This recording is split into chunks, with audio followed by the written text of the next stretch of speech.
Hey folks, how's it going? The stream ended a few hours ago and I took some time to collect my thoughts and some clips to work on for a quick recap and to share my impressions on it. The translated informations come from the @grenblue_en Twitter, which I strongly suggest you give a follow. So the stream starts with the usual greetings and quickly moves on to the stats and records. Sadly, no Gislas are mentioned, so we don't know whether Yuki Ono managed to keep his throne or not.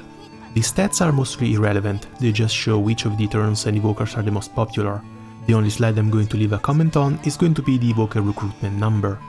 Last stream there were only 2 people with 6 evokers, which now became almost 4,000, while 118 people managed to get a 7th one. Still nobody with an 8 evoker, I'm afraid I've overshot my prediction. The rest of the stats are about the handbook and weapon uncaps, with a whopping 476 players owning all 12 5-star Dark Opus weapons. The one slide that interests me though is going to be the solo Lucilius high level number, which grew from the 136 of December to almost 2000. Well, I guess that's still higher than 200, so I'm going to count this one. Sadly, no sticker stats, so that's another dead tile. The games were just quizzes, and so far the only things making their rounds on Twitter are Meo being overly excited and one VA looking disgusted at a Leviathan plushie. Things are looking kind of dire for this bingo. After the games and happy birthday messages from the VAs, it's finally time to move on to the announcements, and the first thing they show is a new 18-man high-level raid called Lindworm. This is also where the Battle System 2.0 is going to come into play. Characters are going to have a guard mode in which they will take less damage but become unable to attack. It might actually be alright to counter some reflex or skip turns against bosses immune to damage, if you're not bringing dispels. Lindworm has no mod bar, in its place there will be a special attack indicator. I'd love to see this in most other raids as well, so you'll know when a boss is going to attack or simply buff. The characters in your team will also be highlighted should they become possible targets of an attack.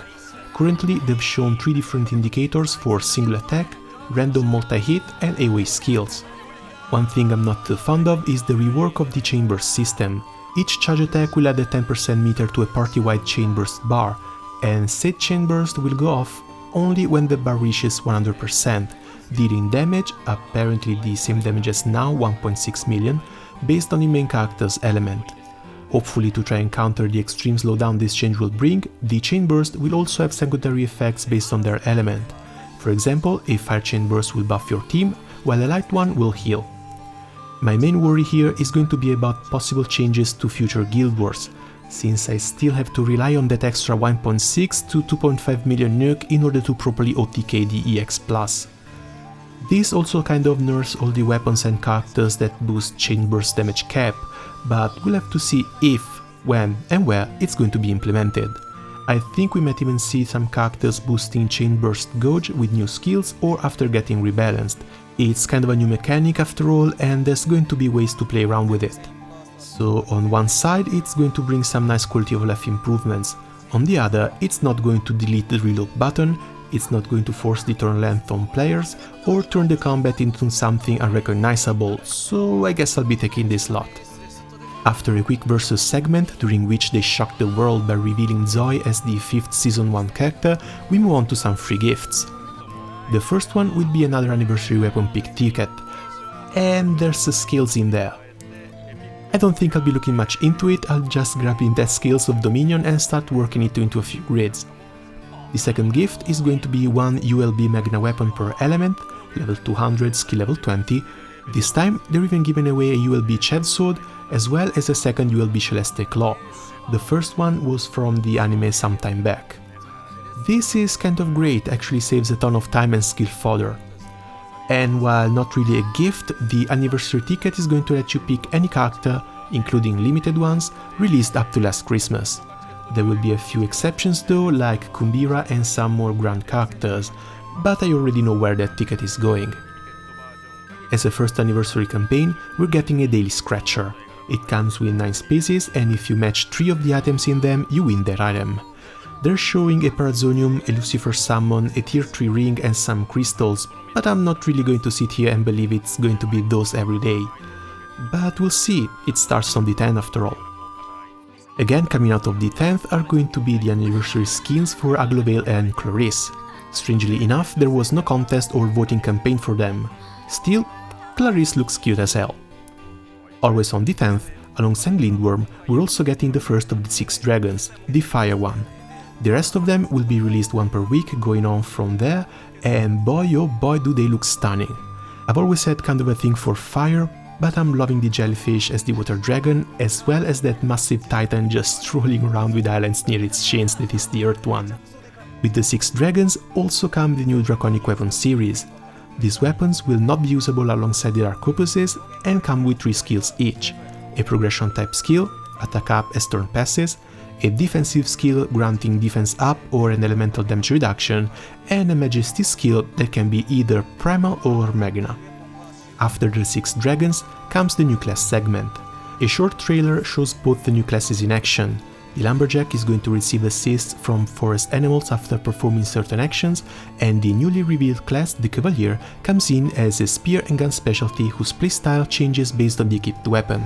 I'm crossing off 2 squares here, and I can't wait to see them released.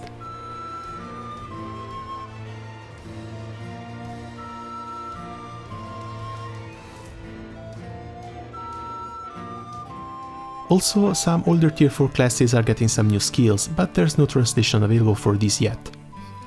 March is also going to see the release of a new summer character, which is Tina. Don't get me wrong, she's plenty cute, but Tina? She feels kind of an anonymous character. Hopefully her summer version will fix that. I wonder if this means we'll see a summer Fina or summer Gabu though. Well, along with the new summer character come some new EX poses. These ones are going to Helles, Narmea and Sarah. Another limited character released this month is going to be Mugen. No info on whether he'll be released on Legfest or Flashfest, but that's a bit disappointing. He doesn't really have that big of a presence in the Eternal event, and I don't think there was that big of a reason to turn him into a limited character. Moving on, there's a few quality of life improvements, starting with the Arcarum ticket availability, seeing a nice boost from 30 to 90 tickets. This change will also be retroactive, so if you've already purchased the stack extensions, you won't have to do anything. The stashes are also going to see a nice 100 slot expansions, and then there's the best quality of life update ever, being able to roll 10 single tickets at a time. They probably won't even have a guaranteed SR in them, but honestly, who cares? Oh, and Cerberus and Fenrir weapons are going to be added to the Renown Pendant shop for 2500 and 5000 pendants. I guess Cerberus and Fenrir are not going to come back as rotating showdowns anytime soon. For this month uncap, we got Bane. The update will come on the 24th, and there's plenty of time to max him up before the Guild War. With him, all the Dragon Knights finally have a 5-star version. Moving on with the update coming on the 24th, there's going to be an option to consume one of each Archangel Halo for elixirs, plus some self-buff if you want to solo some specific raids, but these are still unannounced. Grand Order and Kaguya are also getting their 4-star uncap. Grand Order gets a 5% damage to null element foes, while Kaguya gets a nice 10% boost to XP. They're also putting an end to the Angel Halo hell by forcing Dimensional Halo to spawn every 10 rounds. Still on the 24th, we'll see a change to the skill level items and the deletion of said items from everyone's boxes, so make sure to use them. This will pair with a fantastic update to the skill leveling system, now offering an auto skill up option. Lastly, another UI update will allow you to swap your characters around without having to go on their profile, click replace and then choose another member of your team to swap them with. Some real neat stuff. It might also be time to buy and uncap those shrimp spreaders, since doing so it's going to grant you a new wonder which will increase the experience gained by 1% from Friday to Sunday. I'm still kind of waiting for Playable Friday though. And that's it for March, now comes the update going live in April. It begins with a 4-star uncap for tier 1 Samurai weapons. 4-star XX and Oberons. Fire Magna is finally saved, and I'm crossing another square of my bingo card. Late April is going to see a 000 rerun and a little update to what you can get if you unlock the blue skin. Eternal Weapon skins. They look quite nice, but you need the blue Eternal skin to get them. May is when everyone will be able to get their hands on the new Astral weapons with the 33% EX mod. They will come from the new Beelzebub raid. Also in May, the 100 Gold Moon weapons are going to get a 5-star uncap as well as a rebalance, and I'm suddenly not sure I want to go for that Zero Ticks anymore. There's also plans to release a new way to grant characters some extra stats or buff by feeding them materials. These are going to be awakening levels, and hopefully they won't be RNG based like the rings. More new content approaches under the form of a tower. A lot of games have these sort of semi-endless towers, usually with the top at 100 floors or something. And I must say I'm not against the idea, especially if it's more of a marathon sort of deal when you don't recover cooldowns and health between one floor and the other. For the Tower of Babylon in Granblue, they say they want you to use multiple parties to climb it and swap them out to face different challenges, so I've got to admit I'm interested. And finally, a news we've all been waiting for, the cancellation of Guild Wars. Of course I'm kidding, but only halfway, since they've been talking about a new type of event awarding Valor badges that is not going to be PvP but crew based, and it might even potentially replace some Unite fights. I'm hoping it's a Defense Order rework. I've been wanting that skin for so long now, and if it's going to replace some Guild Wars, it's probably just going to be in case 2 Guild Wars would end up scheduled in 2 consecutive months. Well, we're getting close to the end, but this is where things get kind of scary.